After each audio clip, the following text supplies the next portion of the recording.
And we have a full Husker football schedule to talk about now as the league, 11 hours ago, came out with the 2020 football schedule, which is completely different than what Nebraska had been staring at for a couple of years. Josh mentioned in the ticker, it opens September the 5th at Rutgers.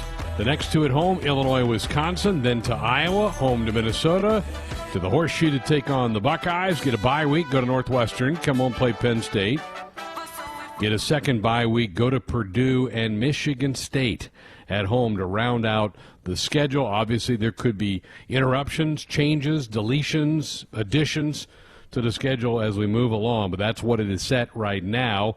So the original 9 games are there that Nebraska played, different order, and in some cases different sites. Wisconsin and Purdue flip sites.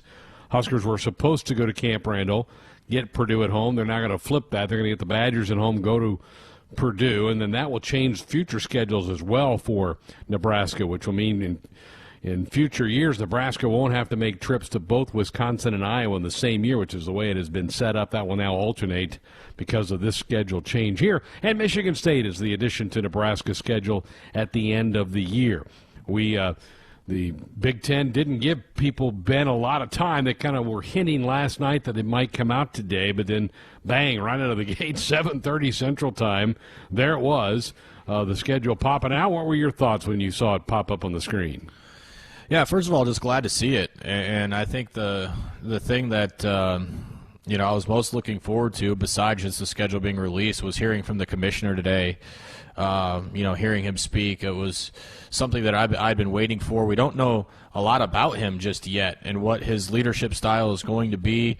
We haven't really got a great sense of his approach with COVID and how he was going to handle the coronavirus. And, it was a lot of reading between the lines and guesswork on our part on what the commissioner was feeling about this. But to actually have the schedule released, as you said, it's not often that I jump on Twitter at 5 minutes after 7, and there's a whole lot on there, but that wasn't the case today. So waiting for that schedule today, and then of course seeing what changes, if any, were made to Nebraska's original schedule. Of course, as you laid out, there are a couple, and dissecting it, looking at it, made me just feel better in general.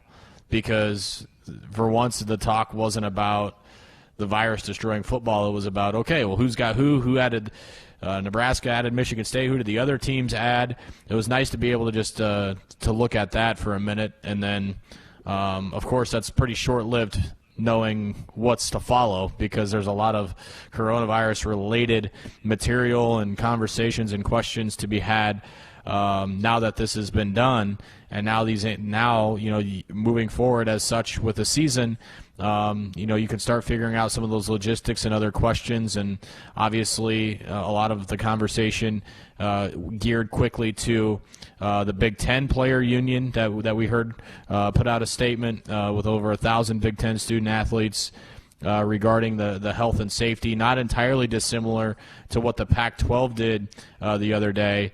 I would say the Big Ten's was structured in a lot better way than the Pac-12's were, and I would say almost all of it was related to the health and safety of the players regarding the coronavirus and COVID-19 and how they would be protected by not just the Big Ten but the league or the entire NCAA, and I thought that was well highlighted. There were just a couple of things that I didn't necessarily agree with or see eye to eye with, but I think for the most part it was very well thought out and taking this avenue of safety for the players.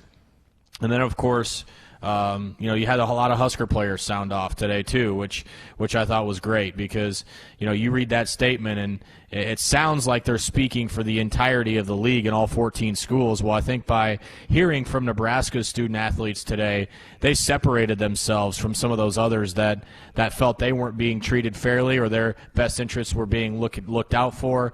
That was quickly put to bed by the amount of Huskers that tweeted great things about the staff, the administration, all the higher-ups at the university. So there was a lot that happened today, but I think that was the thing that made me feel the best was, the way that the players feel they're being treated so far at the university with their health in mind.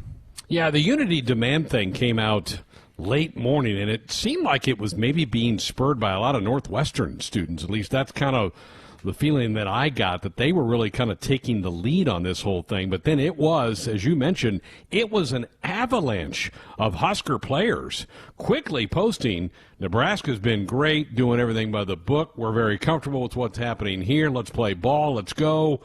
I mean, it was pretty much every prominent Husker football player had that tweet come out in some semblance or form this afternoon. You're right. It was really good to see that come out. You mentioned the commissioner. He did an extensive interview with BTN after the schedule dropped, and he was pretty open and adamant about, hey, we can't guarantee this is going to happen. And we are prepared to walk away if we don't think this is safe for our student athletes. So he was quick to point that out. So, if you're sitting there and you're kind of in a euphoric state because you finally see a football schedule grid that comes out, he was quick to point that out. Ward Manuel, the athletic director at Michigan, kind of the same way with a statement that he put out this afternoon. We're going to talk to Bill Moose here in just a couple of minutes and get his take on this whole thing. But those guys were quick to do that. Nebraska did put out a joint statement earlier today from Chancellor Ronnie Green and athletic director Bill Moose, and I'll read part of it to you here. We welcome these important steps forward for fall football from the Big Ten. There has been a tremendous amount of consultation and hard work to get to this point. It was a team effort with valuable input from the Big Ten Conference staff, university chancellors and presidents, head coaches, and athletic directors to develop a football schedule that prioritizes divisional games and provides some needed flexibility. The top priority remains to conduct a football season in the safest and healthiest manner possible for everyone involved. There are still many steps ahead before we can take the field in September, beginning with the opening of preseason camp later this week. But there is no question this is an exciting day at Nebraska. Our players and coaching staff now have a schedule in front of them, and Husker fans can now see how the 2020 season will unfold. Our next task is finalizing many of the details and protocols for football game days at Memorial Stadium.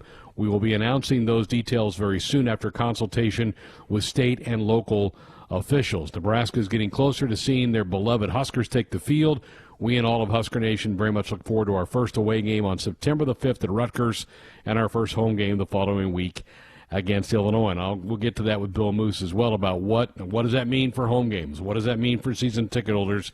Because that's the question on everybody's mind right now is, what does that mean? Can I get in and watch this team play if they have home games coming up this season? So Nebraska quickly jumped on that. We mentioned it last night, Ben. Nebraska really feels like they've got a handle on this thing, and they can compete this fall. And I still think that there's a feeling around the league that that's not the case. But we'll see as this thing unfolds. But at least for today, the coaches, the players know they can start practice on Friday. And they, at least as of right now, it's Rutgers, the opening opponent for the Big Red. Yeah, I think that's so great for Nebraska, at least.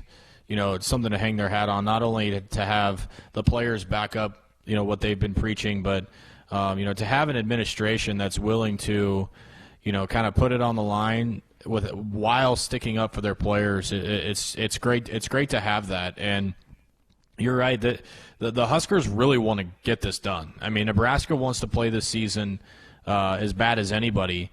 And I think that, having the administration that's willing to go out on the limb and speak their minds, speak candidly about their team's thoughts, their university's thoughts, while still being able to execute the type of behavior and protocols that need to be in place to make this happen.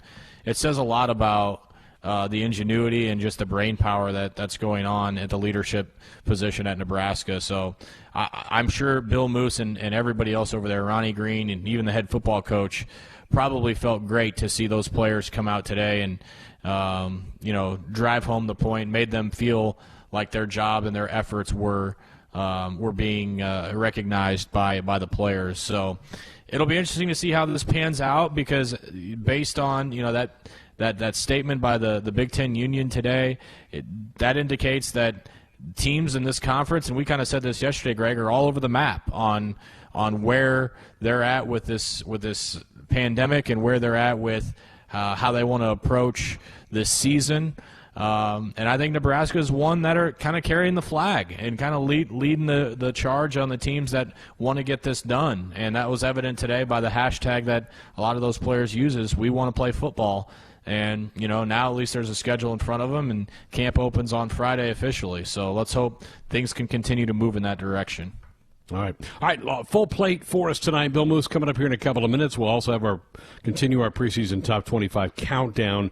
We are up to number 13. We'll have that for you later in this hour as well. When we come back, we'll sit down with the athletic director for the Big Red, Bill Moose. That's straight ahead. I'm delighted to be joined now by the athletic director for the University of Nebraska, Bill Moose. Bill, great to have you with us. This has been a big day, a day we've anticipated for a while. And I know it took a while to get here. I think I heard the BTN guys say over 100 conversations, Zoom calls between you and your cohorts at the Big Ten. How did we get to what came out earlier today?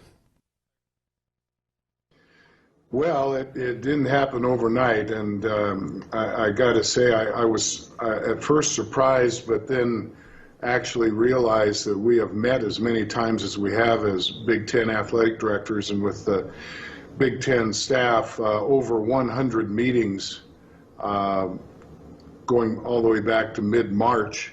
And the schedule and the return to play, testing protocol, and all these topics have been at the top of the list in every one of those meetings, and finally came to fruition. And I think we got a real good schedule for the entire conference and some real good guidelines, so I'm very excited about it.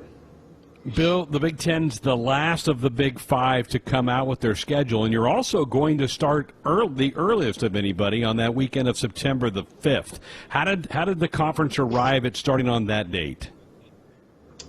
Well, that was the original date, Greg, as you know, where we were going to open at home with Purdue, and we really felt that if we could target that as our start date, we could have enough flexibility with buys during the season and potentially at the end of the season to address canceled games or postponed games and such. So we very well may not start on September 5th, but that's the plan.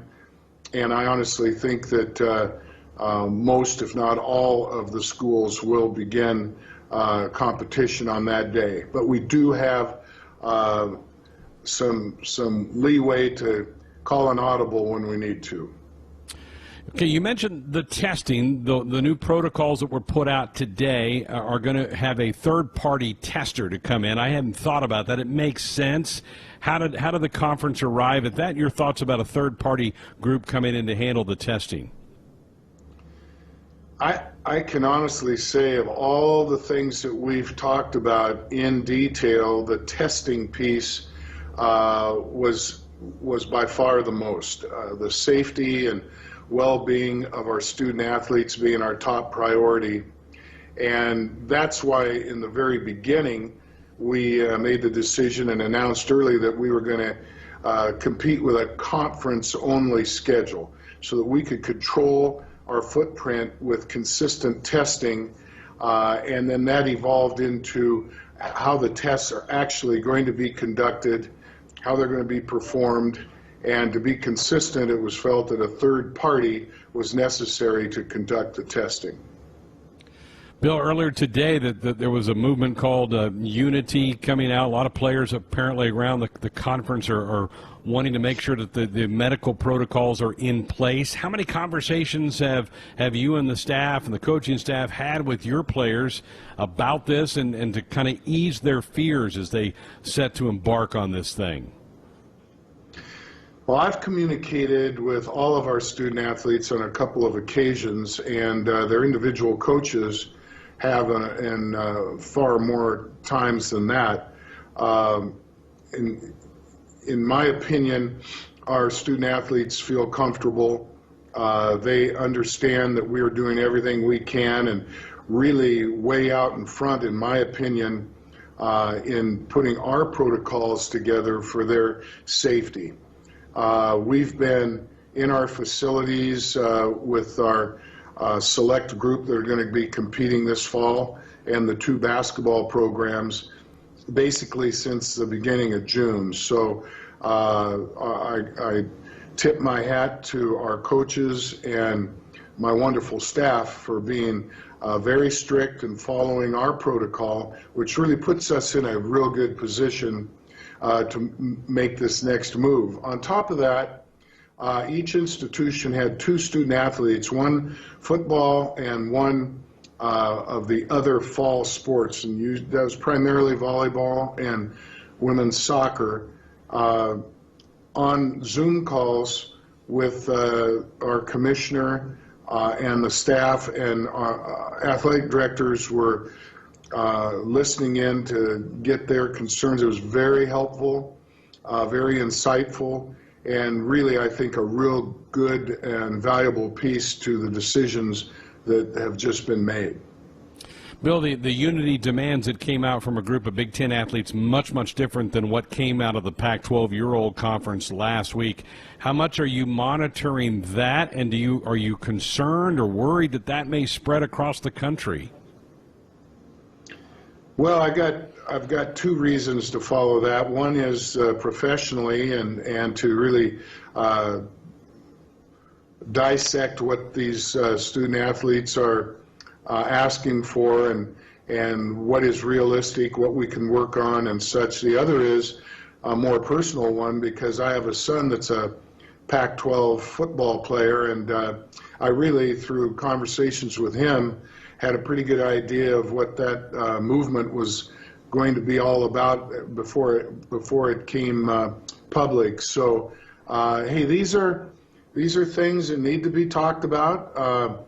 This is a critical time right now with a pandemic and racial events that unfortunate but need to be addressed, and how we can become better, not just as a nation, but athletic departments and families, etc. So it's good to discuss these things.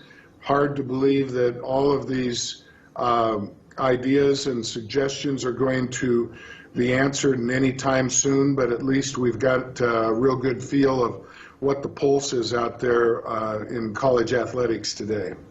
No doubt. Bill Moose, Husker Athletic Director, with us here on Sports Nightly on the Husker Sports Network. Okay, the fans are anxious, and they wanted the schedule, and now they want to know, can they come see their Huskers play? Where are you at with that? Do you have a drop-dead date? Or could it change as the fall moves along? Just kind of give us an update on what you think crowds may look like at Memorial Stadium this fall. Well, that will be decided by local authorities. Each campus and each community, again in the Big Ten footprint, is a little bit different. And I think we're very fortunate in this regard that we are a low populated state, that we have a really clean community. The number of positive results from testing is not astronomical, and for those reasons and others, I'm confident that we're going to be able to have nice crowds in Memorial Stadium. How big, we don't know yet. Right now it would be limited to 10,000 if we followed which we will follow the directions of the local authorities. But I see that there's good hope that we could have considerably more Husker fans attend Husker football. It's important for Nebraska. It's important for our morale, and it's important for the city of Lincoln. You know, Greg, we on average bring in about $245 million a year into Lincoln, primarily centered around 7 home football games. So these are our people, the businesses of Lincoln. We are wonderful partners, and we want to see that they are taken care of as well, and that they can thrive as best possible. And then, of course, our wonderful fans from all over are hungry for Husker football. I wouldn't be surprised if we could, and hopefully there's a chance we can continue our sellout streak with a packed stadium. However it turns out, I know we want to make sure that if at all possible, we can get as many of these wonderful, passionate fans that we are so known for have an opportunity to get into Memorial Stadium and watch their beloved Huskers this fall. Bill, I know there was a little announcement about the rest of your fall sports, and you mentioned volleyball and women's soccer. Any update on that? Is it looking like early September, conference only maybe for those two? What is the latest on that? And same thing for the volleyball fans. What kind of access could they maybe have to see that team play this fall? Well, those two programs, student athletes, have been in the voluntary workouts, just like football, just like men's and women's basketball. They're eager to get ready and prepare for competition. We, now that we have the football piece of it, we can really go to work on soccer and volleyball. We do know that they will not start before September 5th. That was kind of the direction that we wanted to go as a conference, and conference-only schedules. I think you may see that throughout the entire year. I'm not saying that's for sure, but I think that's the direction we're going to go. Again, so that we can control our membership in regards to testing, and that it can be consistent, and all of our student athletes can be as comfortable as possible, that whatever environment they step into, it's going to be exactly what they left when they left home to come to compete on our campus. Very good. Well, Bill, I know this is a big day. I know your football staff and your football players were anxious to see this, to know if they were going to actually start their fall camp on Friday. There has to be a kind of a sense of, at least we know now what we kind of have in front of us. That group, I'm sure, is anxious to get out and get their practices underway.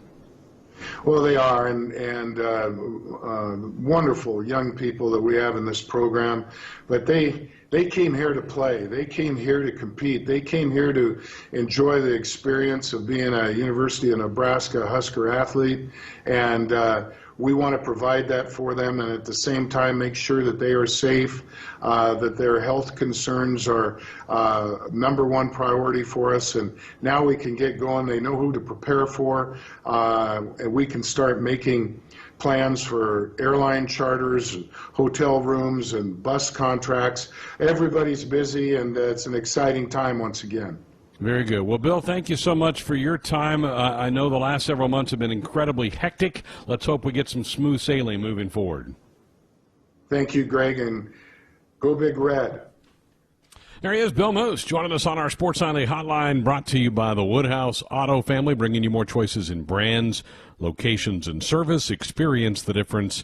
Purchase with confidence. This is Woodhouse. All right, there's the AD. We're going to continue on next with our preseason top 25. Ben will be back to reveal who team number 13 is. That's coming up next. Thanks to Nebraska Athletic Director Bill Moose for stopping by, talking with the voice of the Huskers, Greg Sharp. Well, switching gears now. Countdown rolls on, news or not. Here we go.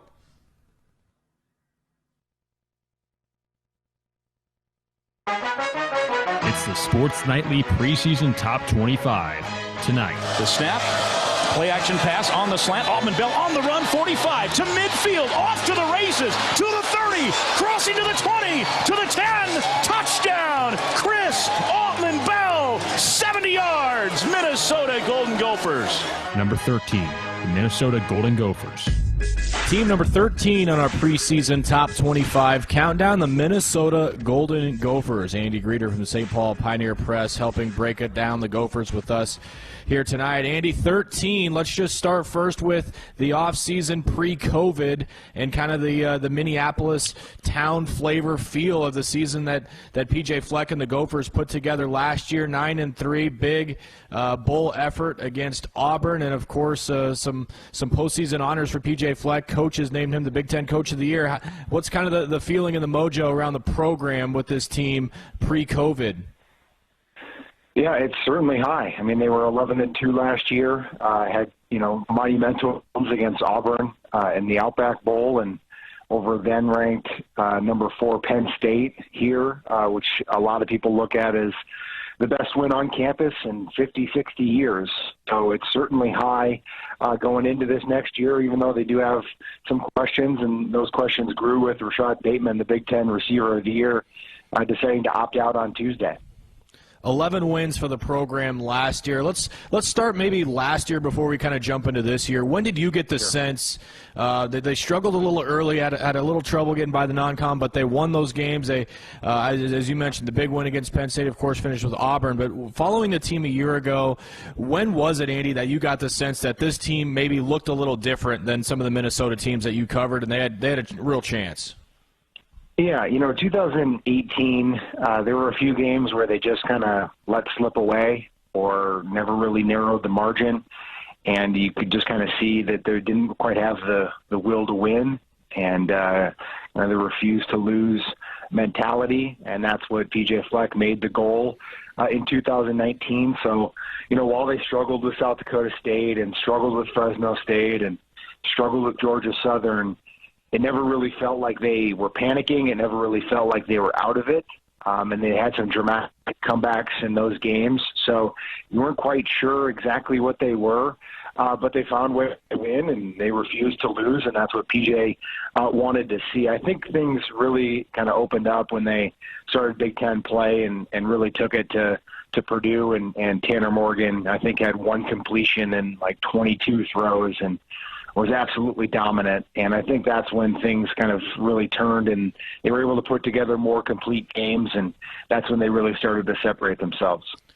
You mentioned the 2018 season, and I'm remembering the game that Minnesota came to Nebraska. It was probably one of those games that you were talking about with Annexstead and Morgan. They were trying to find their way with the quarterback position, but obviously Tanner Morgan settled into his own a year ago. You talked about the game where just one incompletion. I think that was the game before Nebraska, if I remember correctly. When you look at Tanner Morgan, before we start analyzing the rest of the offense, what does he do so well in this offense that maybe could offset some of those other areas that we'll talk about here in a minute? Yeah, I mean, that game in Lincoln, when he came in at halftime, was really his first opportunity. He took and ran with it after that. I don't have the numbers in front of me, but he's got an incredible win-loss record, not including that game since he didn't start it. But, he on a run after that. He's very accurate. He's very smart. He gets rid of the ball and puts it in the right places. He might knock for maybe not having the strongest arm, but he gets it to where it needs to go, and he can throw the deep ball. The Gophers are always going to be a balanced team. They're going to want to establish the run and do it, on the ground as well. And they've got, the read option game and their RPOs that kind of keep the defenses honest a little bit. And, when you have two first-team All-Big Ten wide receivers, that helps Tanner Morgan look pretty good as well. You mentioned the ground game. It was interesting watching that dynamic a year ago with kind of the three-headed monster with Smith, Brooks, and Ibrahim. This year is going to look a little different. I think with the injury situation, all three of those guys kind of took their turns from being injured. On paper, it would appear it's Ibrahim's show now. This is going to be kind of his season. What can he bring to this offense, and what will change with the Minnesota ground attack, maybe not having to split the carries three different ways? Yeah. Rodney Smith was there for 6 years. He was there the entire time that I've covered this team.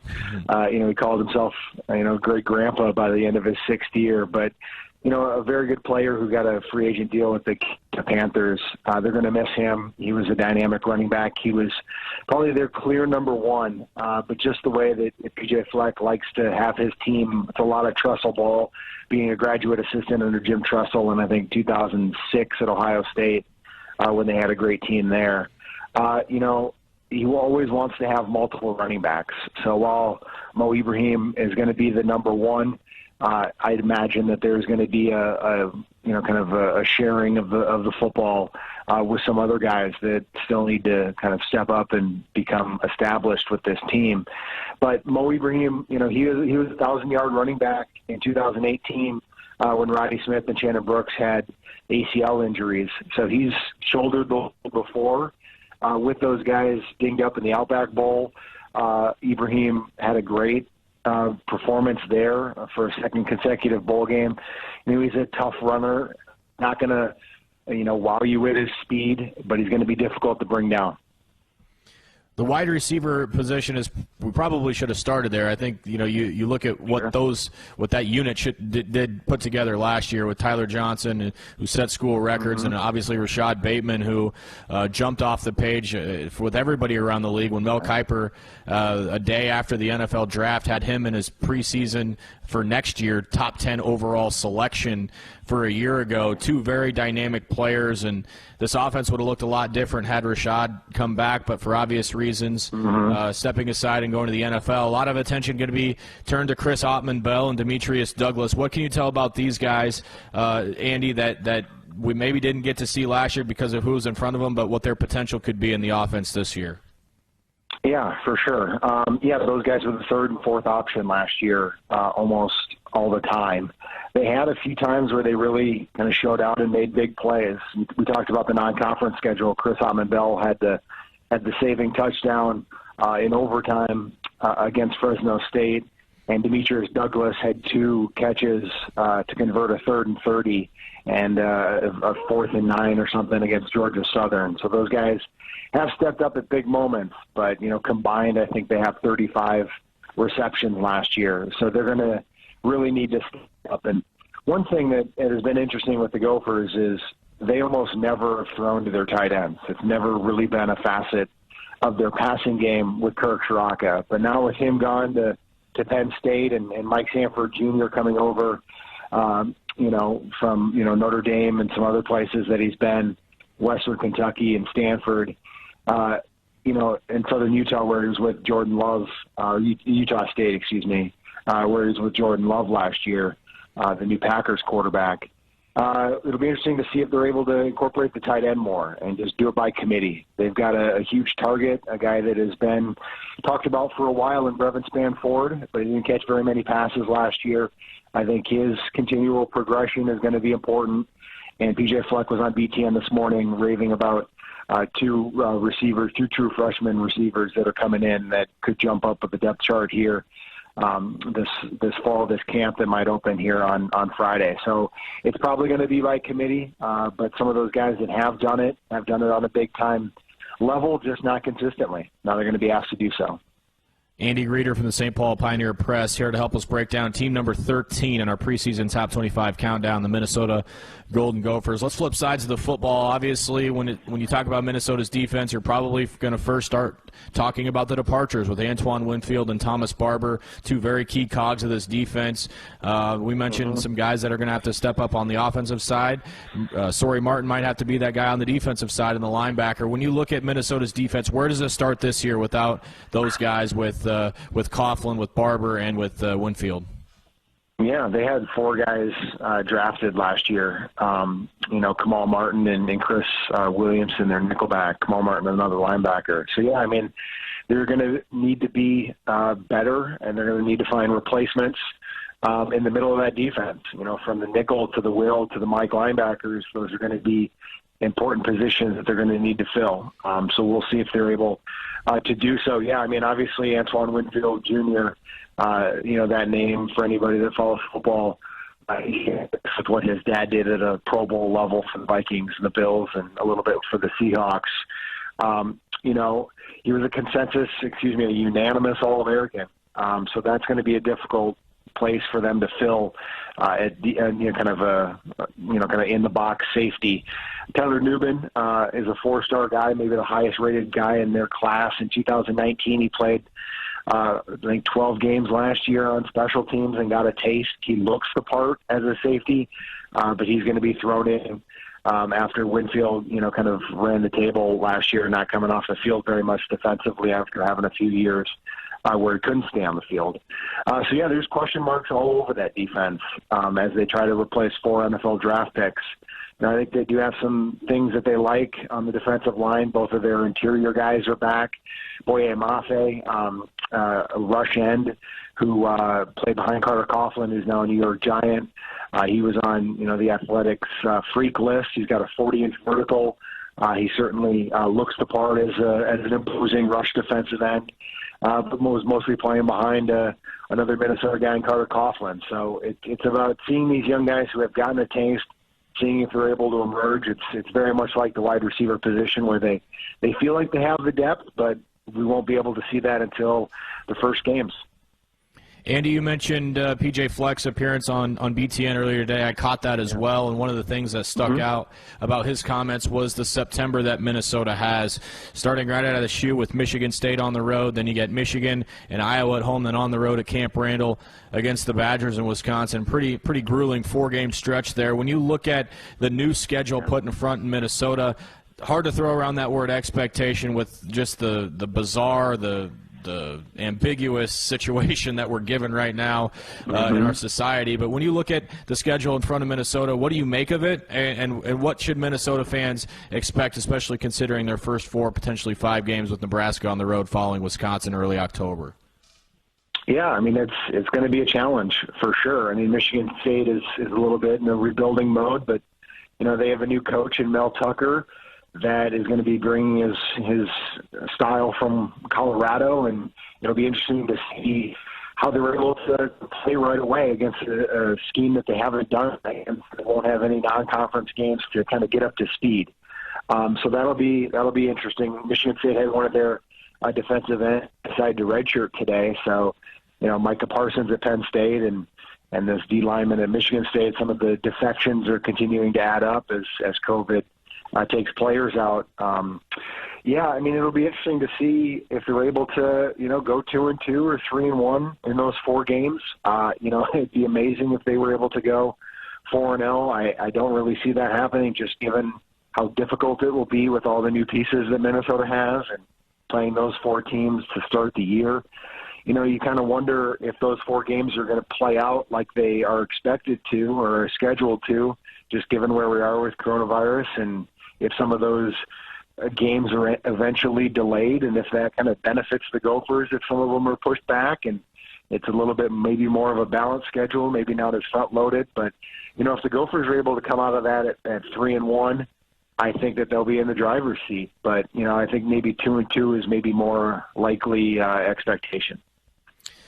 It should be interesting. Hopefully this plays out the way that we hope, and we get to see the Gophers in action again following that 11-win season a year ago. And obviously Husker fans hoping the same, and another chance to play Minnesota at home at Memorial Stadium in early October. Andy Greeter, the St. Paul Pioneer Press. Team number 13, our preseason top 25 countdown is Minnesota. Andy, thanks so much for breaking down the Gophers with us. Hopefully this all bears some weight, and we can watch some football here in 4 short weeks, and you're on the beat covering some football. Thanks so much for jumping on with us. Yeah, I appreciate it. Thanks for the time. Yeah, you bet. Andy Greeter, St. Paul Pioneer Press, team number 13, Minnesota, here tonight on Sports Nightly. We're back to wrap up the hour after this. Here on a Wednesday night, 531-500-4686 is our Woodhouse Auto Family Hotline. You can also send us a text on our U.S. Cellular text line at 531-500-4686. U.S. Cellular, the proud official wireless provider of the Huskers. All right, Minnesota number 13. They would have benefited from the non-conference. I think they would have wiped that out at 3-0. They did get a tough stretch, I think, as you talked with Andy there in the last segment, to start the season up, which they could get a couple losses in that September schedule that they're looking at. Yeah, definitely possible. And we talked a lot about Minnesota's defense and the question marks that they have to answer to. So, yeah, it'll be interesting to see what that side of the ball presents. And even on offense, without those 2 receivers and Tyler Johnson and Rashad Bateman, it's Ottman Bell and Demetrius Douglas' turn now to try and make that offense go. Yeah, if we could have just known all those things back when we put this top 25 together. No Bateman might have dropped the Gophers a few spots on our preseason top 25, but we do have them at number 13. Callers and guests into our show, dial us up on our Sports Nightly hotline, brought to you by the Woodhouse Auto Family, bringing you more choices in brands, locations, and service. Experience the difference. Purchase with confidence. This is Woodhouse. Wyatt and Alma Ben wanted to know if we thought Wisconsin and Minnesota got a break in the newly released schedules. What do you think? Wisconsin, yes. Minnesota, medium. Yeah, the Badgers have a pretty clear path to win the West and get to the Big Ten championship. Good hour. Thanks to Bill Moose for spending some time with us here on Sports Nightly. A busy Wednesday in the sports world thanks to the Big Ten releasing their football schedule earlier today. We got a busy hour coming up after a couple of weeks of hiatus. Ben is back, so our face-off is back. We'll get to that here in just a couple of minutes. And we'll check in with our Major League Baseball insider, Lane Grindles. Catch up on what's going on in the bigs. Ben, on our U.S. Cellular text line, Cody wants to know if they get through 4 games but the season gets canceled after that, do guys get to save a redshirt year? Guys like Adrian Martinez or Omar Manning. What do you think? That's a really slippery slope. I would say 4 games is probably the cutoff. I think any more than 4 and it would probably count, especially these that are only playing 10-game schedules, 9-game schedules, whatever it is. That's half a season. So, yeah, unfortunately, I could see it counting. Might drop down even below that. I mean, 4 out of 12 is a third of the season. That's what it is to save your red shirt. You kind of wonder if they might even, and maybe they'll come out with some kind of ruling before the season starts that if you play in a third of your games, which would be 3.5 games or something, I think if you got to 4, you probably would burn that. You would not have the ability to redshirt for the year. But we'll keep checking in. Those are the kind of things, Cody, that are going to keep coming up, I think, as we go closer to the season. Those type of questions that we right now just don't have answers to. We hope to have some answers for the face-off. Let's do it. It's time for Famous Dave's Face-Off. They score on the face-off! Famous Dave's, America's favorite barbecue, offers award-winning, mouth-watering house-smoked barbecue for pickup, curbside, or delivery.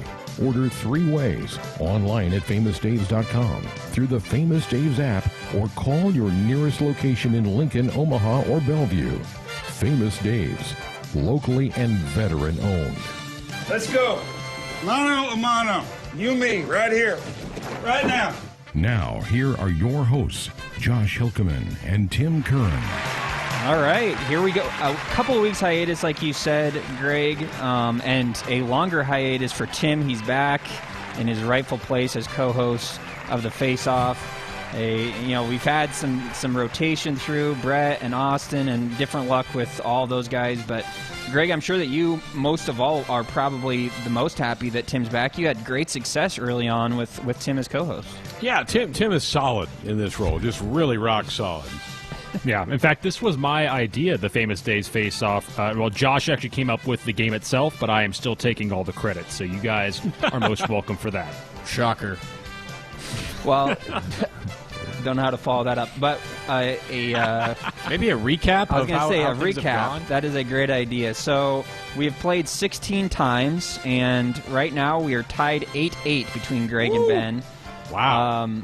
I've never led, right? You did have a lead. You I did did? have a lead the second to last time we played, and then Greg won last week to tie it back up at 8. So most of the entire thing, and here's another thing that we need to talk about quickly is when are we going to end this season of Face Off, or do we just let it go on forever? Because I think we have to break it up like we do with buy sell, but I don't know. I think you guys have to have some input on that. We probably need to bring buy-sell back, don't we? True. We can bring it back. We can do both at the same time and do something with that. I don't know. I think that we need to hear from the people, too, what they want. Do they want both? The council will convene, and we'll hand down a decision. We could Twitter poll it some night. That's true. That is a great... you know what? Maybe we should do that tonight once the segment ends. We can Twitter poll it and see what people want to do. But... without any further ado, let's jump into the questions for this week. And we have some good ones. We've been coming up with them over the last couple of weeks. And we start with a Husker football question, of course. Who are the first conference opponents for Husker football the last 4 seasons? Greg. Greg in first. Illinois. Show me Illinois. Correct. That was last year. You took the easy road there. Are you going to pass or play? I'll play. Okay. I think Rutgers was one of our opening games in the league. So give me Rutgers. Was Rutgers one of those games? They sure were in 2017. Okay. Gets a little bit more difficult Yeah. from here on out. I actually did remember Rutgers as well, but I did not remember the other two. You didn't remember Illinois? No, I did remember Illinois. You did. There's 2 other ones, Okay. though, that you still have to get. I remember the ones Okay. that you've gotten so far. Season Yeah, was a those- blur, to be fair. Those 2 you got. Okay.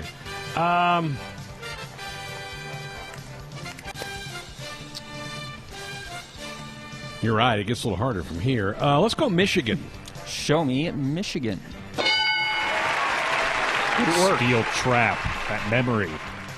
Nothing gets past it. So I've gotten the last 3. Now I got to go 4 years All back. right, you got to go back to 2016 to get So the last one. But I'm Mike Riley's last year. here's the thing, though, is you have no strikes against you, so you have several guesses to get this one right.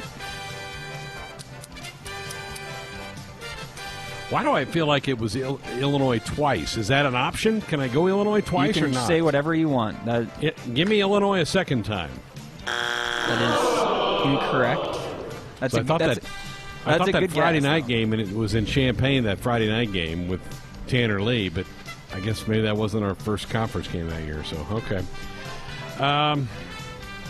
Northwestern. Show me Northwestern. That was the 2016 conference opener. Good work. Okay. Greg up 1-0. Did you have those, Ben? I had 3 of them. I probably would have got to Northwestern eventually, but it would have taken me a guess or 2. I knew only- it wasn't Illinois twice. There's only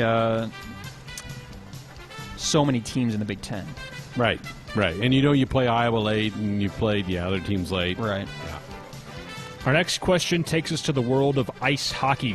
Question numero dos. Name the 5 most recent NHL champions. Give you a hint, 4 teams.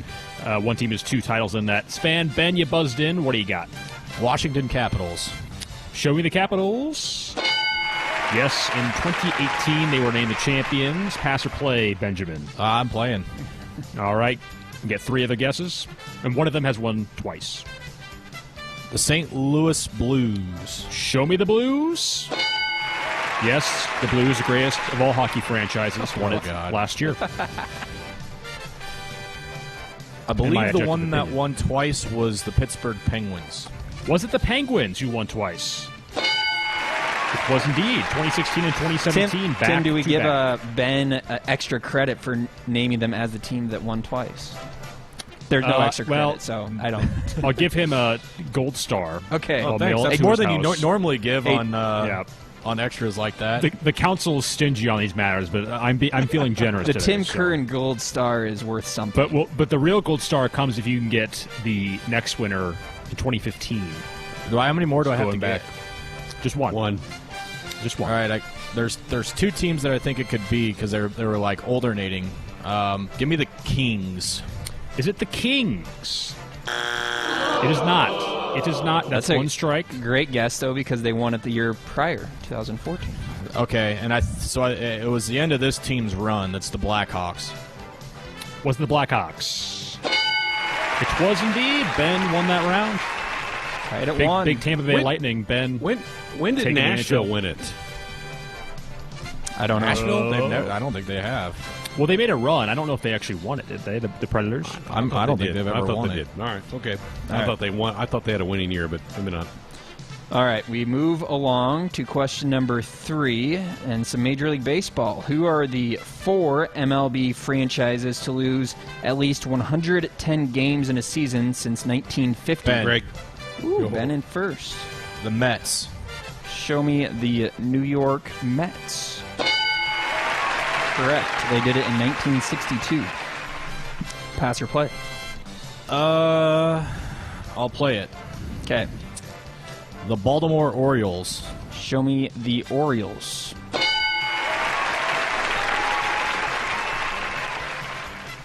2 left? You have 2, and I'll give you a hint. I should have given this at the beginning, but one of these teams pulled it off twice, but you just need to say their name one time. Since when? Since 1950. Winning or losing at least 110 games. The Detroit Tigers. Show me the Tigers. And they are the team that has done it twice. 2019, so last year in 2003, they lost at least 110. 1950. Yeah, this is where it gets tough. I don't know if either of you guys are going to pull this one out. And if you do, I feel like it's random luck not knowing this specific season. But I could be wrong. Man, I'm not sure to guess. The Marlins? If you can name the year. Yeah, name the year, then you win the whole show. But how about the Marlins? Yeah, show me the Marlins. Okay, so there's 1 strike. You've got 2 left. So who's he got? He's got Detroit, Baltimore, and the Mets. Correct, yes. Right. You named them. And the Mets were back in 1962, so that was a good guess by Ben going that far I know back, they're like so. historically the worst team ever. Right. I don't know that they were ever that bad, but they've been around a long time. I'll say the A's. Show me the A's. They have been bad at times. Well, and Oakland and the Philadelphia Athletics, if we had gone back farther, they would have made the list as the Philadelphia A's, but that is not the team that we are looking for. 110 losses? 110 losses or more. Ugh. Yeah, that's a bad season. This topic did come up at least once or twice on SNBL this last couple months, and I don't know if we talked about this team or not, but we did talk about the Tigers at least. The Cthulhu's didn't lose 110. No, they didn't. They were fine. They were above 500. Yeah.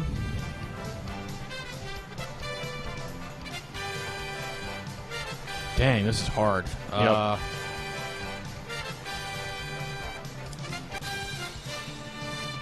I don't think the Royals ever got that far. I'm just going to say the Giants. I don't know. How about the Giants? All right, Greg, you get a chance at a steal here.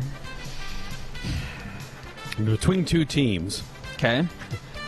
Cleveland and Houston. So give me the cheaters. Go the Astros. Show me the cheating Astros. Oh, not quite. It's the Pittsburgh Was Pirates. it a team in the NL Central? Was it like the Reds? It's the Pirates. So, yeah. Pirates. Okay. But 1952. Greg was a young man at that point, right? No. Run around.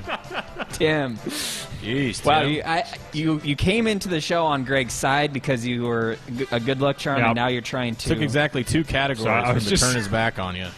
I was just sitting on that one. Sorry. All right. Moving on. Question number 4. Who are the 4 golfers who have multiple wins in the PGA Championship since 1998? Greg. Ben. All right, Greg buzzed in. Go ahead, Greg. Tiger Woods. Show me Tiger. Yes, that's right. 99, 2000, 2006, and 2007. Pass or play, Mr. Sharp? I'll play. Okay. Can you read the whole question to me again so I get my Who years? are the 4 golfers who have multiple wins in the PGA Championship since 1998? And Tiger won it in 99, 2000, 2006, and 2007. How about Brooks Koepka? Show me Brooks Koepka. Yes, that's right. He won it last year and the year before that, 2018 and 2019. We got 2 left. Give me lefty. Is Phil on here? Phil is not. That was my guess. Phil Mickelson, not good enough for the list. How about Rory McIlroy? Show me Rory. Ben's favorite golfer of all time, yes, on the list, 2012 and 2014, who was crowned PGA champion. And now you have one Since left. 90, we're going in since 98, correct? Yes. And I have 1 strike. Yeah.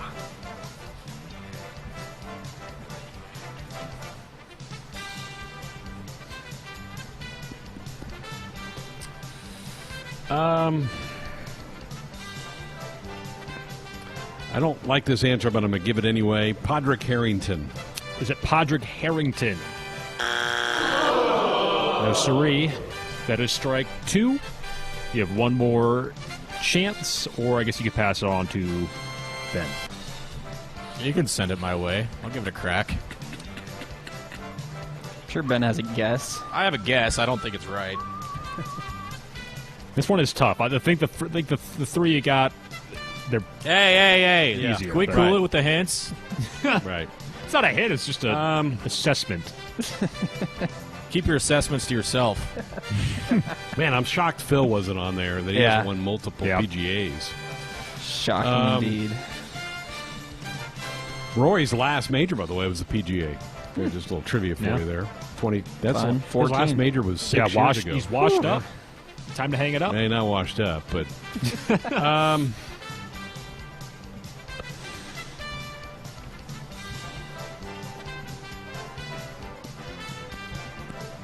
give me VJ Singh. Is it VJ Singh? No way! That's a miracle right there. It wouldn't have mattered because I wouldn't have got that right. Who are you? Who are you going with? I was just going to say Sergio. I was when you said I was going to say when you said Padraig Harrington, I was like, oh, you're kind of in the right area there. Go a little bit further back, but did he win one? Harrington, I don't know. I don't know. I know he won a couple majors there when Tiger hit the fire hydrant for a while, but I couldn't remember if the PGAs or Let me get my fact check machine out. I don't know. I would not have got that, whether I had the category or not. So. All right, we're knotted back up, 2 apiece. Looks like we might be headed to a 7th question. Yeah, he won in 2008. Sorry. Oh, okay, good. he did win one. There you go. Okay. All right, question number 5. Who are the top 5 non-active NFL leaders in career receptions? Ben. Greg. Ben in first. There's a lot to this, but go ahead and give it a whirl. Top 5 non-active in receptions. Jerry Rice. Show me Jerry Rice. That is a great guess to start things. Pass or play? Deep cut. I'm going to play. Okay. Pull your 84 jerseys out. Randy Moss. Show me Randy Moss. That is shocking to me that he was not on here, but he is not.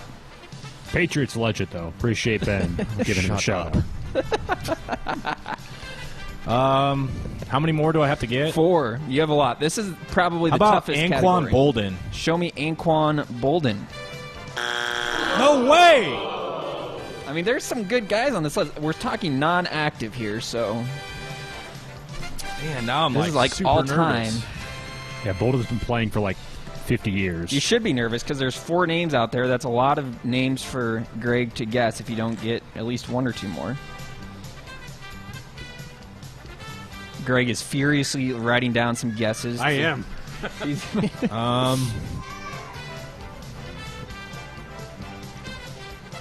Man, I've got so many guys I want to guess, but I don't know which ones are right. Man.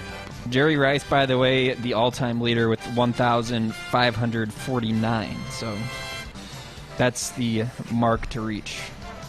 Okay, I've got. Let's see. I'll give you. This isn't really a clue, I guess. This is more just more trivia. But Larry Fitzgerald is actually second, but he's still active, so he doesn't count. Right. He's at about 1,400 something.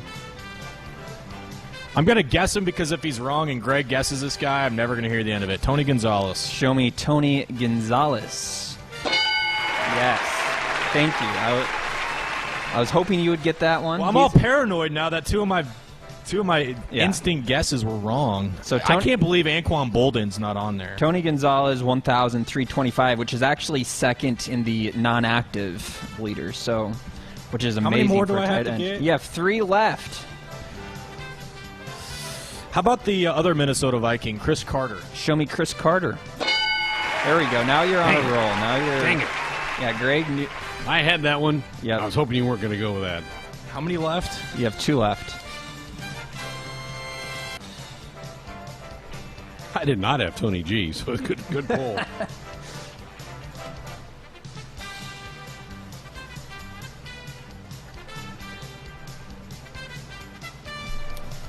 I think this guy played longer than the other one, and I've got to go a Colt.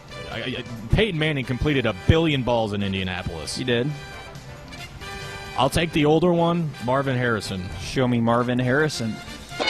Wow, this is a great comeback, Ben. You started out 1 and 2 on the category, but you've... Okay, the only other guy that I can think of, and I know he's in the neighborhood, it's Terrell Owens. So give me T.O. Show me T.O. All right. I was completely out of names at that No, point. that's a good guess. Greg, for the steal. You have 1 left. You have to get this exact one to get the steal. Man, I got like 4 names written down. Who do you got? I've got Lynn Swan, Calvin Johnson, Michael Irvin, Antonio Gates. One of those guys I did think of.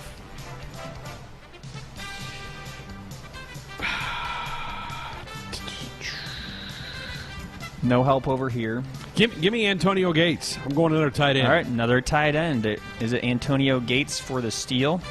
No, it's not. Good it is guess. Tim Brown.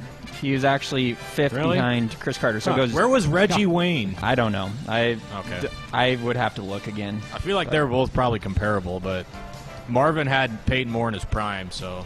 All right, Ben, you are 1 point away Wow. from a victory. That was a good one. You did That's well hard. to get all those That was guys. hard. Yeah, that was solid. I cannot Ben. believe Anquan Bolden was in on there. Yeah, you're not going to get over that for a while. All right, how about this for a brain bender? Question number 6. Who are Nebraska football's 5 Lombardi Award winners? Greg. All right, Greg, go ahead. Ndamukong Suh. Is Mr. Sue on there? Guess who? He is on there. Pass or play, Greg? I'll play. There are 5 of them? Yeah, that's 5 what, of them, yep. That's what threw me for a loop. Yeah, Ben hesitated to even buzz in. Give me You Grant both- Wistrom. Is it Grant Wistrom on there? He is indeed. 97. We got How 3 about more. Rich Glover? What about Rich Glover? Greg on a 3 roll. for 3 so far. 72, Rich Glover Greg took has home the his award. Sights set on it. Question number 7. He's locked in, isn't it?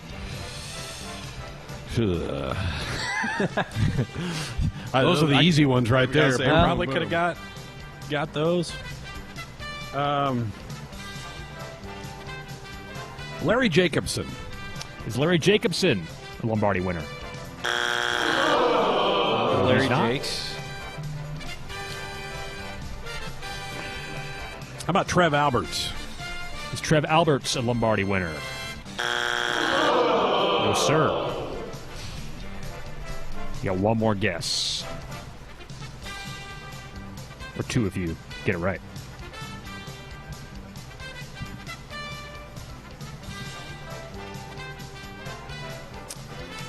How about Sandman, Broderick Thomas? Is he on there? He's not. He is not. Ben 2 left. Steele the win. Yep, this is for the win. If you get this Okay. right, Ben. I've got 2 names written down. They both could have done it. I've got Steinkühler and Remington. Give me Dave Remington. Show me Dave Remington for the steal and the win. And Look Ben, at you would have won no matter what because both of those guys were Lombardi winners. Remington in 82, Steinkühler in 83. For some reason, I was thinking Lombardi was totally defense, but I guess We probably should have read that off before what the Lombardi Award was. But Yeah, I think it's just yeah. best lineman, right? Lineman, maybe Yes. linebacker. I think, I just think lineman when I think of that. Well, that's the Outland. That's what. Lombardi's just best player, I think. Right? yes, it's best college football player regardless of position. Okay, Wow. I was thinking lineman. It's a good So- thing. Wow. Good thing we had some good So- linemen. So none of our Heisman guys got that. Isn't that funny? It's funny because I feel like I think of Lombardi as usually big linemen for some reason. Yeah. But yeah, Joe Burrow won the Lombardi last year, so Really? Okay. That was lucky on my part then. I mean, Greg kind of took it and ran with it. He guessed all linemen, so I figured I'll keep the linemen. I thought they train were going. all defensive guys, but Yeah. because I have Trev Alberts had a linebacker in there, but I guess I better know what those awards are. I guess. And the Outland Trophy people are lying to me. This is the best lineman in college football every year. Guess it doesn't go that way. So, all right, Ben's rolling. I think we need to quit doing this game. Go back to buy sell. Okay. Ooh. All right. All right, we're back to talk some Major League Baseball with our insider Lane Grindle next. His voice will sound familiar. And that ball's gone. Bye-bye, baseball. His knowledge is endless. He looked so fast. It was unbelievable. He's our Major League Baseball insider, Just ate a brownie, so I'm ready to go. Lane Grindle. Well, getting ready to call a game tonight between the Brewers and the White Sox. The Brewers certainly have been, I'm sure, a frustrated squad, Lane, because they got shut down because the Cardinals had issues, not the Brewers. That had to be pretty frustrating for the Milwaukee Ball Club. Yeah, it's just kind of the reality of this 2020 season. I think there's going to be some stops and some pauses and then some restarts. And really the teams that are able to navigate that the best are probably some of the teams that are going to play the best baseball. This is just it's a different type of season. I think we all knew that going into it for sure. And this is just one more obstacle that guys are going to have to be able to overcome. And I think it's going to be challenging at times for some of these teams. And we'll kind of have to see, how this affects guys from a health standpoint and things of that nature. That remains to be seen. But it's going to be one of the realities of the year, I think, for sure.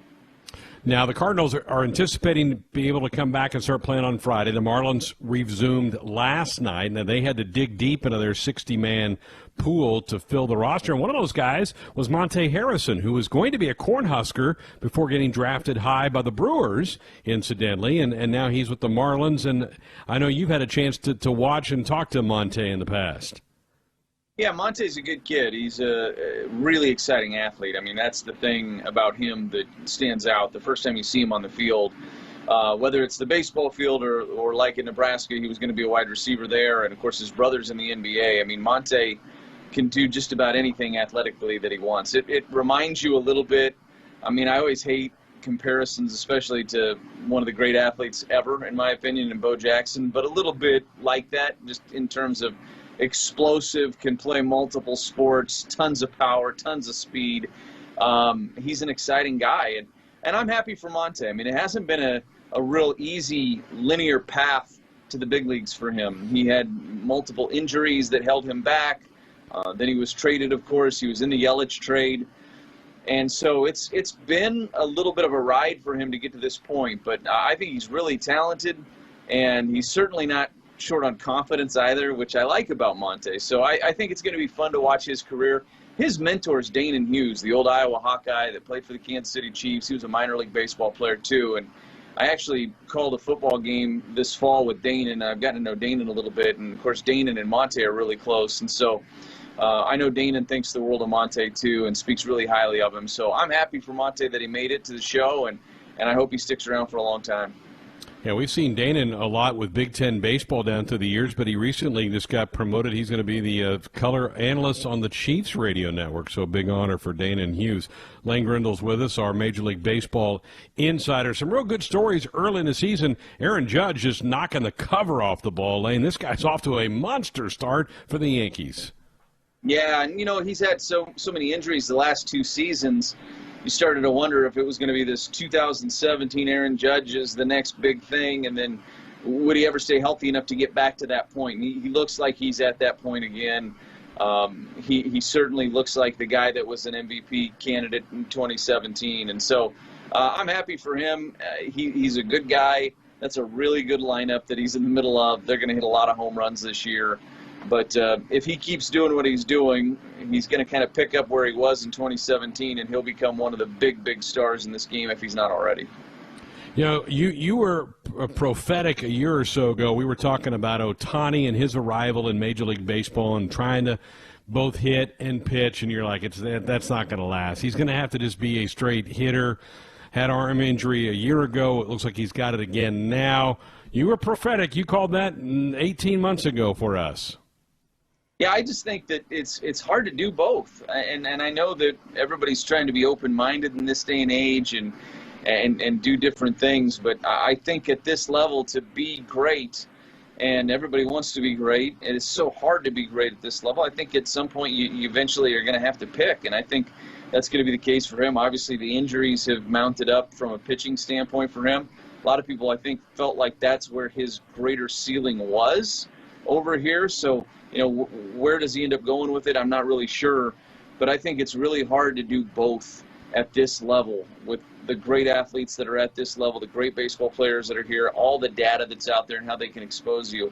I just think it's going to be a big challenge. He's a great talent. I think he's going to have a really good Major League Baseball career before it's all said and done, but I'm still not 100% sure where it's going to be, either on the mound or at the plate. Lane, you mentioned all the injuries. Obviously, he's kind of one, maybe a minor one, that at least he'll be able to bat the rest of the season. But what's the latest on the roster sizes? What's baseball going to allow moving forward with the roster sizes? So tomorrow they'll go down to 28, and they're going to keep it there the rest of the year now. Originally, they were going to go to 28 for a stretch and then go down to 26 where the season was supposed to be at 26, because remember, it was going to go up from 25 to 26 this year anyway. But they're going to keep it at 28 just to help with health and to help with in case you have positive COVID tests. Just makes it a little bit easier to manage that roster from that standpoint. So I think that's the right decision. I certainly am glad that that's the decision that they've made moving forward, and it's going to stay that way for the rest of the season. So you'll see some guys getting cut tomorrow, maybe some guys designated for assignment, some guys just getting optioned to their auxiliary camps, whatever it may be. But then that'll be it in terms of shrinking these roster sizes. They'll stick at 28 now for the rest of the year. Lane Grindle's with us, our Major League Baseball insider. Last week we asked you about the new 10th inning rule with the runner at second base. Now I want to ask you about for the relievers, the 3-batter minimum rule. Has that crossed in the Brewer games you've called or attended so far yet, or has it been much of a factor? Yeah, no, it's something that we all knew was coming this year. We knew that before this. This isn't a COVID-related rule or anything like that. It's not an experimentation. This was a rule they put in to try to limit the amount of pitching changes that you have, keep the flow of the game going a little bit more. And it's a different kind of strategy for sure. Do you want to get that lefty in there for that lefty-lefty matchup if there's a couple of righties after him and take the chances that he can get the lefty out, because then he's got to stay in there for those righties. And then the other nuance to the rule that at least I wasn't really 100% sure of until right before the season started was that, like, if a guy comes in with 2 outs and you get the lefty-lefty matchup and he gets his guy out, obviously he can be lifted from the game. He has to either pitch to 3 batters or finish the inning. But if he comes back out for the next inning, he's got to get 2 more. So he's still on the 3-batter clock at that point. He's not free to be lifted after 1 more guy in the next inning. He's still then he's back on the 3-batter plan, essentially. So that was a little bit of a wrinkle that I wasn't really aware of until basically the week of our opener, that was going to be the case. And we've seen that come into effect a couple of different times, and everybody understands the rule and is working within the confines of that rule. But that's a little bit of a nuance to the rule that a lot of people maybe don't know. I think in a year or so, everybody will be so used to it, it'll be second nature by then. Okay, the Crew playing 4 with the White Sox. You had 2 in Milwaukee, 2 in Chicago. Then what's next for the Crew? Then the Crew comes back home, series against the Reds and the Twins, and then go on the road and take on the Cubs at the end of next week. So, it moves fast. It basically had an all-star break because we played last Wednesday in Pittsburgh and then had Thursday off, and then didn't end up playing Friday, Saturday, or Sunday. So we played 6 games and then had an all-star break, essentially. Not one that we wanted to have, but it is what it is. Then you jump back into it, and it moves along fast. I mean, you look up, and it feels like you just started the season, and we're going to be about 25% of the way through, here in a matter of weeks. So it goes fast, and every game matters. I mean, it hurts a little more when you lose, and it feels a little better when you win. I think there's a slogan in that. You might want to go patent that slogan. Every game matters. I don't think anybody's ever said that before. No. I'm first. Never heard it. All right. Have a good week. Have a good call tonight. You bet. Thanks, Greg. There he is, Lane Grindle, joining us on our Sports 90 hotline, brought to you by the Woodhouse Auto family, bringing you more choices in brands, locations, and service. Experience the difference. Purchase with confidence. This is Woodhouse. All right, phone lines are open. Your thoughts about the Big Ten schedule released earlier today, 531-500-4686. That's our new phone number, 531-500-4686. The beauty of that That's also our new text line, our U.S. Cellular text line. U.S. Cellular, the official wireless provider of the Cornhuskers. 531-500-4686. Back with Ben next. 531-500-4686, the number if you want to be a part of the program. Thanks again to Lane Grindle for being with us. Brought to you by Nebraska Realty. The real estate market is strong, and Nebraska Realty is here to help you safely buy and sell homes across the state. Come see why there is no place like Nebraska Realty. Asked him about Aaron Judge, who did homer earlier today in Game 1 of the doubleheader for the Yankees. 7 home runs already for Aaron Judge. He has certainly found a groove to start this shortened season up, hasn't he? Yeah, I just mashed a single, too, against the Phillies, and there are a lot of people in the Yankees lineup that aren't carrying their weight. Gleyber Torres and Gary Sanchez, 2 guys that they really need to get going, but DJ LeMahieu, as expected, Aaron Judge have been brilliant at the top of that lineup. Luke Voigt homered again for them here tonight as well. But they're winning games. They're winning a lot of games. The Yankees are, and they're doing it with obviously the bats, but having Garrett Cole and a good bullpen, doesn't hurt either. The Marlins, who were off, I think it was for 8 days, something like that, came back, won in Baltimore last night, playing a doubleheader today. They won Game 1. They lead Game 2. And they're doing this with a bunch of total backup guys because a lot of their main guys are still quarantined for a little bit while longer. It's crazy how the Marlins are doing right out of the gate. And granted, it's the Orioles. I get that, but that's pretty cool that they're putting some wins on the board. Well, I'll give you 2 numbers that illustrate how impressive it is no matter who you're playing against. 17 players on the DL right now with coronavirus for the Miami Marlins. And you mentioned their win yesterday, plus their win in Game 1 of the doubleheader, leading through 3 innings now. So that's 9 innings plus the 7 in Game 1, and the 2, well, I guess technically, yeah, they're still through 2. So if my math is correct, 18 innings that the Marlins have played, they've allowed 0 runs.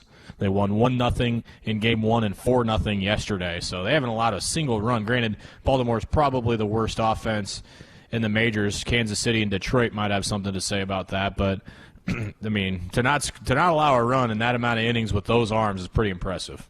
Yeah, sure is. Need to work in a break. Come back and wrap up this hour. Again, 531-500-4686, the number if you want to be a part of the program. Big day. Started bright and early with the BTN show to reveal the Big Ten football schedule at 7:30 this morning. They really got out to a quick start for this thing. We were hearing some rumblings that it might be Rutgers to open it, and we've had some people that have texted us tonight on our new text line. Saying, why in the world would Nebraska be sent to maybe one of the hottest spots in the country for Rutgers for the opening game of the season? Rutgers has already announced they're not allowing anybody in to watch football played this year, so it'd be in front of an empty stadium if it does take place. But I go back to last night saying, I don't know that distance really is that big a deal. You're getting on a bus, getting on a plane, getting off the plane, getting on a bus, going to a hotel. You just spend a little bit more time in the air flying, maybe to Piscataway as opposed to Champaign.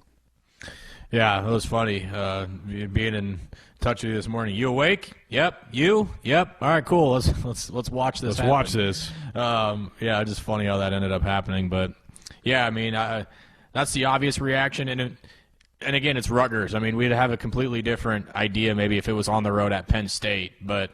The distance wouldn't be as big of an issue there. But because it's Rutgers, because of their recent track record with coronavirus and their the outbreak that they've had, it's kind of throw your arms up in the air and say, yep, of course. That's kind of where everybody is with Rutgers anyway. But, yeah, the fact that week 1, right out of the chute, not surprised at everybody's reaction. So there's still a long ways to go on this thing, and the commissioner who was interviewed on BTN after the revealing of the schedule did say, hey, this is just us planning in case we can play football, but we're not there yet. We got a lot of protocols to get through. So like you said off the top, we had some euphoria when the schedule got released, still knowing that this is far from a done deal, that we're going to see college football here in about a month. Yeah, it is. I mean, there was yeah, you mentioned the euphoria, the excitement, but at the same time, you started to see those caveats come out in tweets, too, that just because the schedule is released doesn't mean any type of guarantee that this is going to be a for sure thing, that being the college football season. So we're still in wait-and-see mode, but the coaches now can progress their camp. They can start preparations for their week 1 opponents and all that other stuff.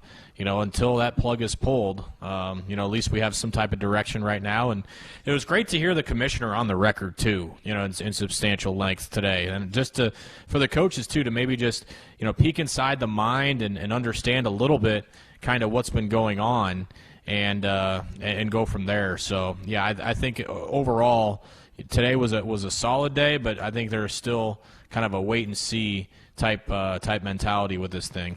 So we do know Huskers will start their fall camp on Friday. That's the first day to practice to get prepared for a game on September the 5th, and you have to prepare like you're going to play. You can't just sit back and go, well, we don't think that's going to happen. We'll just kind of take it easy here for a while and lay low. You got to play, prepare and plan for a season starting on the first weekend of September.